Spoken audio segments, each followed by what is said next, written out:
ने वीडियो जारी करके टीएमसी कार्यकर्ताओं पर पथराव करने का आरोप लगाया। एक बार जरा वीडियो दिखाइए।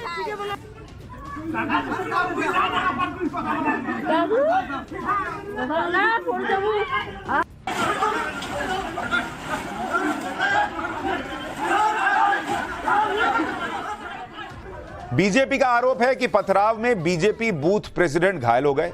बीजेपी कह रही है कि टीएमसी के कार्यकर्ताओं को बूथ तक पहुंचने से रोकने के लिए टीएमसी वालों ने पथराव किया। कूच बिहार के ही माथा भंगा इलाके में भी वोटिंग के दौरान झड़प देखने को मिली।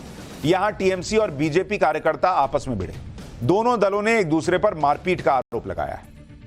बंगाल में आज जिन 3 सीटों पर वोटिंग हुई, दरअसल वो तीनों सीट 2019 से पहले टीएमसी के पास हुआ करती थी, लेकिन 2019 के चुनाव में ये तीनों सीटें बीजेपी ने टीएमसी से छीन ली। इनमें कूच बिहार की सीट है जिसमें बीजेपी के निशित प्रामाणिक 54,000 वोट से जीत गए थे 2019 में। इस बार भी निशित प्रामाणिक ही बीजेपी के कैंडिडेट हैं। इसके अलावा अलीपुर द्वार की सीट है जो बीजेपी के जॉन बारला 2,43,000 वोट के मार्जिन से जीते थे। इस बार बीजेपी ने यहां कैंडिडेट हालांकि बदल दिया है। जलपाईगुड़ी की सीट है जो बीजेपी के डॉक्टर जयंत रॉय करीब 1,84,000 वोट से जीते थे। इस बार जयंत रॉय ही बीजेपी के कैंडिडेट हैं। बंगाल में पहले चरण की इन तीनों सीटों की अहमियत इस बात से लगाई जा सकती है या समझी जा सकती है कि खुद प्रधानमंत्री ने 2 बार इस इलाके में रैली की और ममता बनर्जी 3 बार इस इलाके में आई। आप सोचिए कितना कॉम्पिटिटिव रहा है बंगाल की इन 3 सीटों पर चुनाव, और इसीलिए जो मारपीट हो रही है उससे ये चर्चा हो रही है कि कहीं बीजेपी फिर से स्ट्रांग है, इसलिए तो ये रिटेलिएशन नहीं हो रहा। दूसरी तरफ से बंगाल में लोगों की इस बार सबसे ज्यादा दिलचस्पी इस बात में है कि क्या बीजेपी टीएमसी को पीछे करके लोकसभा चुनाव में बंगाल की सबसे बड़ी पार्टी भी बन सकती है। अगर ऐसा हुआ तो बंगाल में ममता बनर्जी के साथ बड़ा खेला हो जाएगा। बंगाल के साथ साथ दिलचस्पी यूपी में इस बात को लेकर भी है कि यूपी में 80 की 80 सीटें जीतने का बीजेपी का जो दावा है, क्या वो दावा सही साबित हो सकता है। यूपी में आज पश्चिमी यूपी की 8 सीटों पर मतदान हुआ है। बंगाल में जहां हिंसा दिखी, वहीं यूपी में अखिलेश यादव ने एक के बाद एक कई आरोप लगा दिए। अखिलेश यादव की समाजवादी पार्टी आज सुबह से ही लगातार आरोप लगाती रही। समाजवादी पार्टी का कहना है कि कई जिलों में मतदान में दिक्कतें आ रही हैं। हमने समाजवादी पार्टी के आरोपों का रियलिटी टेस्ट किया तो उसमें कुछ और ही बात निकलकर सामने आई। समाजवादी पार्टी ने आरोप लगाया कि कैराना में बूथ नंबर 240 में कई मतदाताओं के नाम ही नहीं है, जिसके कारण मतदान प्रभावित हो रहा है। हमारी टीम ने इस आरोप का रियलिटी टेस्ट किया तो जो सच्चाई सामने आई उसके मुताबिक आरोप में कोई दम ही नहीं है। कैराना से हमारी ग्राउंड रिपोर्ट देखिए। बूथ नंबर 240 पे हम मौजूद है, 240 पे मौजूद हैं। कैराना विधानसभा का ये बूथ नंबर 240 है, जिसको लेकर समाजवादी पार्टी ने एक ट्वीट भी किया है कि यहाँ पर मतदाताओं का जो नाम है वो कई बार जो है वो नहीं लिखा हुआ है, और इसको लेकर समाजवादी पार्टी का ट्वीट भी आया है। असलियत क्या है, किस तरीके से यहाँ पे वोटिंग चल रही है, यहाँ पे लोगों से ही बात करते। देखिए लंबी लाइन लगी हुई है लोगों की जो आकर यहाँ पर अपना मतदान दे रहे हैं, अपनी लोकतंत्र के महापर्व में अपनी जो भागीदारी है वो यहाँ पर सुनिश्चित कर रहे हैं। अच्छा, आप लोग यहीं पे सुबह से हैं? हाँ जी सर, सुबह से बिल्कुल। कोई दिक्कत, कोई परेशानी? कोई दिक्कत नहीं, कोई परेशानी नहीं सर, बिल्कुल सुकून से हो रहा है सब काम। कोई वोटिंग में नाम नहीं है, किसी का लिस्ट में नाम नहीं है, ऐसी कोई उपद्रव, कोई ऐसी घटना? नहीं सर, कोई ऐसी घटना नहीं। सबका नाम है? सबका नाम है सर। बाई चांस जिसका नाम नहीं है उसका बीएलओ बराबर में बैठे हैं, वो उनको पर्ची दे रहे हैं बना के। शांति से सब काम हो रहा है। शांति से हो रहा है। हाँ, और प्रशासन भी बहुत बढ़िया है। बिल्कुल। आप लोग क्या बूथ एजेंट हैं? जी सर। किसकी तरफ से आप लोग हैं? हम इकरा की तरफ से। इकरा की तरफ से। शांति से चल रहे हैं यहाँ पे? बहुत अच्छा चल रहा है सर, मजा आ रहा है बहुत। मजा आ रहा है। कोई दिक्कत परेशानी? कोई परेशानी नहीं है, बहुत अच्छा चुनाव चल रहा। प्रशासन और शासन दोनों अच्छा काम कर रहे हैं और हम भी अच्छा काम कर रहे हैं। बिल्कुल। वो कह रहे हैं हम भी अच्छा काम कर रहे हैं। तो अखिलेश यादव जो कह रहे थे कि कई लोगों का नाम नहीं है कैराना के इस बूथ पर, वहां बूथ पर मौजूद लोग तो कुछ और ही कहानी बता रहे हैं। इसी तरह से समाजवादी पार्टी ने सहारनपुर में भी मतदान को लेकर आरोप लगाया। समाजवादी पार्टी ने आरोप लगाया कि सहारनपुर में बूथ नंबर 270 पर धीमी गति से मतदान चल रहा है। यह बूथ मुस्लिम बहुल है, इसलिए प्रशासन मतदान की गति को प्रभावित कर रहा है। समाजवादी पार्टी के इस आरोप का भी हमारी टीम ने रियलिटी टेस्ट किया तो यह आरोप भी गलत निकल गया। देखिए सहारनपुर से यह ग्राउंड रिपोर्ट।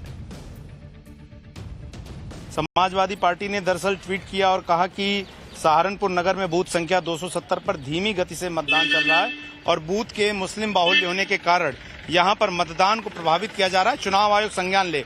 और उसी ट्वीट पर जवाब दिया गया डीएम सहारनपुर द्वारा, यहां पर जो है 22% मतदान 11 बजे तक हुआ है और 1 बजे तक मतदान 30% से ज्यादा है। ऐसे में लगातार मतदान हो रहा है। हम इस वक्त 270 बूथ नंबर के बाहर ही हैं। ये देखिए बूथ नंबर 270 है और आप देखें तो लगातार यहाँ पर वोटिंग हो रही है।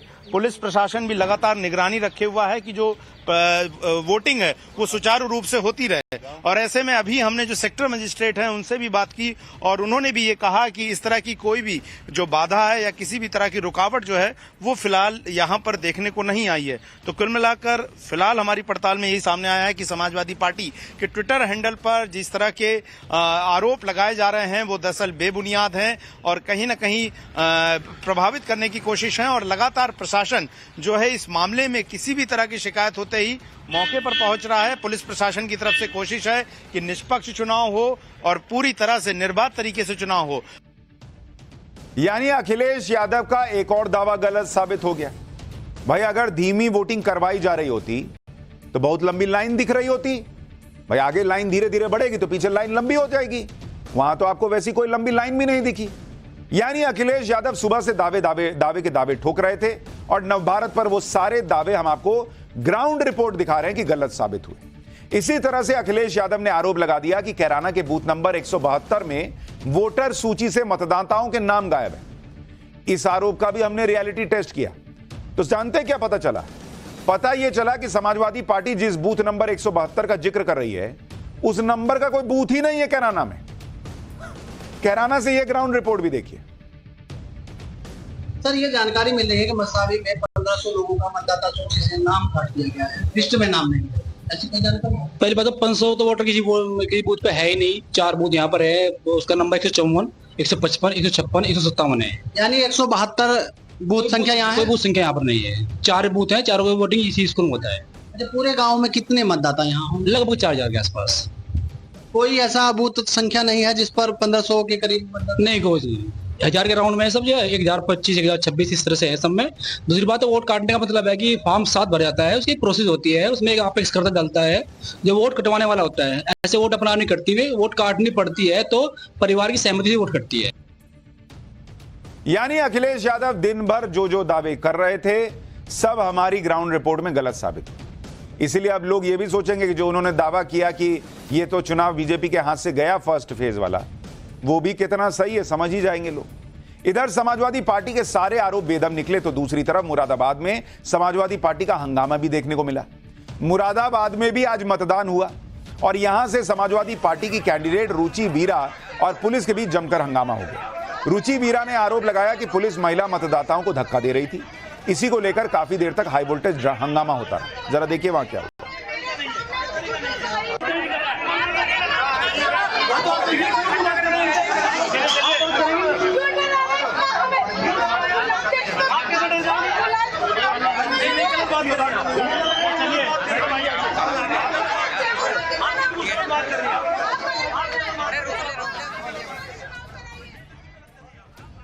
दरअसल यूपी में आज जिन 8 सीटों पर वोटिंग हुई है उनमें कई सीटों पर 30% से ज्यादा मुस्लिम वोटर है और कई सीटों पर 20 से 30% मुस्लिम वोटर है। जैसे कैराना, यहां 23% मुस्लिम वोटर है। सहारनपुर, यहां 30% मुस्लिम वोटर, मुजफ्फरनगर में 27%, बिजनौर में 28%, नगीना में 28%, मुरादाबाद में भी 28% मुसलमान वोटर है। रामपुर में तो मुसलमान वोटर 42% हैं और पीलीभीत में 25%। 2019 के चुनाव में समाजवादी पार्टी, बीएसपी और आरएलडी का गठबंधन लड़ा था इन 8 सीटों पर। इसलिए यूपी की इन 8 सीटों में से बीएसपी ने 3 सीटें जीती थी, सहारनपुर, बिजनौर और नगीना। ये मुस्लिम और दलित बहुल सीटें थी, ये बीएसपी ने जीत ली। गठबंधन में लड़ रहे थे ये लोग। समाजवादी पार्टी को मुरादाबाद और रामपुर की सीट पर जीत मिल गई। वहीं बीजेपी ने कैराना, मुजफ्फरनगर और पीलीभीत की सीट अपने नाम कर ली थी। यानी इन 8 सीटों पर 2019 का रिजल्ट था 3 बीजेपी, 3 बीएसपी और 2 समाजवादी पार्टी। लेकिन तब बीएसपी, समाजवादी पार्टी और आरएलडी मिलकर लड़ रहे थे। इस बार आरएलडी बीजेपी के साथ है और बीएसपी अलग चुनाव लड़ रही है। इसलिए बीजेपी की ताकत बढ़ी हुई मानी जा रही है और विपक्ष की ताकत बटी हुई। और चर्चा इसलिए शुरू हो गई है कि कहीं बीजेपी 8 की 8 सीट तो नहीं जीत रही।